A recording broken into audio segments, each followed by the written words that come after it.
Hello students, कैसे हैं आप सब। होप आप सब अच्छे होंगे और आपकी पढ़ाई भी बहुत अच्छी चल रही होगी।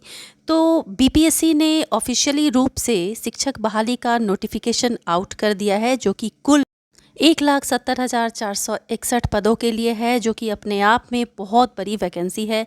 तो आप तैयार रहें इसके लिए। और इस वीडियो में हम जानेंगे शिक्षक बहाली 2023 से संबंधित सारे इम्पोर्टेंट फैक्ट्स को।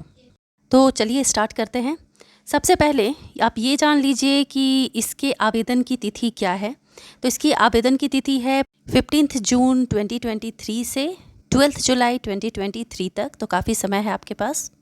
तो इसमें कुल वैकेंसी में से सबसे ज़्यादा वैकेंसी है प्राइमरी के लिए 1 to 5 क्लास के लिए, माध्यमिक के लिए है 32,996 और उच्च माध्यमिक यानी 11th-12th के लिए है 57,602।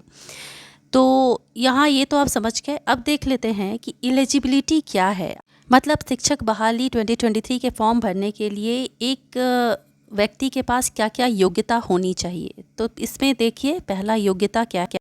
तो इसमें प्राइमरी टीचर के लिए योग्यता है सीटेट पेपर 1 और बीटेट 1 क्लियर होना चाहिए। माध्यमिक के लिए स्टेट पार्ट 1 क्लियर होना चाहिए और उच्च माध्यमिक के लिए पार्ट 1 पार्ट 2 दोनों क्लियर होना चाहिए। सीटेट का फुल फॉर्म होता है सेंट्रल टीचर्स एलिजिबिलिटी टेस्ट और बीटेट का होता है बिहार टीचर्स एलिजिबिलिटी टेस्ट। तो चलिए अब नेक्स्ट देख लेते हैं कि एज से संबंधित एलिजिबिलिटी क्या है। तो इसमें मिनिमम एज, अगर प्राथमिक टीचर के लिए आप फॉर्म फिलअप कर रहे हैं तो मिनिमम एज 18 ईयर्स होना चाहिए और माध्यमिक और उच्च माध्यमिक के लिए मिनिमम एज होना चाहिए 21 ईयर्स। जहाँ तक बात करें मैक्सिमम एज की, तो अनरिजर्व्ड मेल के लिए 37 ईयर्स है। इसके बाद ओबीसी और अनरिजर्व्ड फीमेल के लिए 40 ईयर्स मैक्सिमम एज है और एससी एसटी मेल फीमेल दोनों के लिए 42 ईयर्स एज है। तो होप आप फॉर्म को फिलअप करने से संबंधित सारी अर्हताओं को समझ चुके होंगे। अब हम डिटेल में समझते हैं सिलेबस और एग्ज़ाम पैटर्न को। तो प्राथमिक, माध्यमिक और उच्च माध्यमिक इन तीनों के लिए एक कॉमन पेपर होगा, जो कि है पेपर 1 भाषा से संबंधित। इससे पार्ट 1 पार्ट 2 दो भागों में बांटा गया है।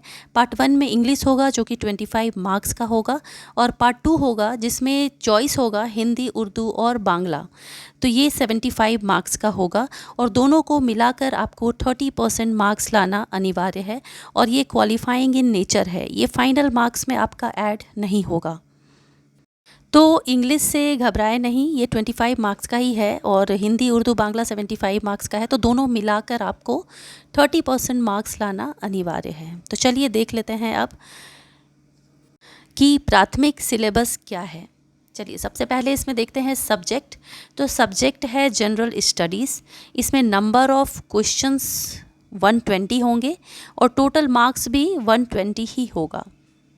तो जनरल स्टडीज़ में सब्जेक्ट्स क्या क्या होंगे, तो इसमें रीजनिंग होगा, मैथ्स होगा, साइंस होगा, हिस्ट्री में इंडियन नेशनल मूवमेंट से संबंधित प्रश्न होंगे, भूगोल होगा और पर्यावरण से संबंधित प्रश्न होंगे। तो ये सारा जनरल स्टडीज़ है। यानी ध्यान रखें कि जनरल स्टडीज़ का मतलब होता है कि किसी भी व्यक्ति के सामान्य मानसिक क्षमता का जाँच करना। तो इसमें आपको सामान्य ज्ञान होना चाहिए, ना कि पीएचडी लेवल का ज्ञान।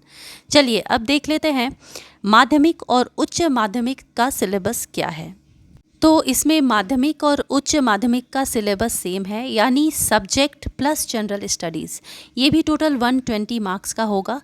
लेकिन जो विषय है, जिस विषय से सीटेट और एसटीईटी जिसने किया हुआ है उससे संबंधित 80 मार्क्स के सवाल आएंगे और सामान्य अध्ययन से संबंधित 40 मार्क्स के सवाल आएंगे। तो होप आप सिलेबस और एग्ज़ाम पैटर्न को काफ़ी अच्छे से समझ गए होंगे।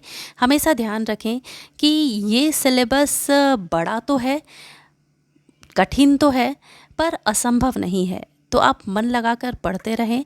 मिनिमम 7 to 8 आवर्स डेडिकेटेड आप पढ़ाई करें तो ये एग्ज़ाम क्लियर आप करने में सफल हो जाएंगे। तो अपने नेक्स्ट वीडियो में मैं आपको बताऊंगी कि इस एग्ज़ाम को क्लियर करने के लिए कौन कौन से बुक्स इम्पॉर्टेंट हैं जो आपके लिए फ्रूटफुल होगा। मिलती हूँ नेक्स्ट वीडियो में। टिल देन पढ़ाई करते रहें।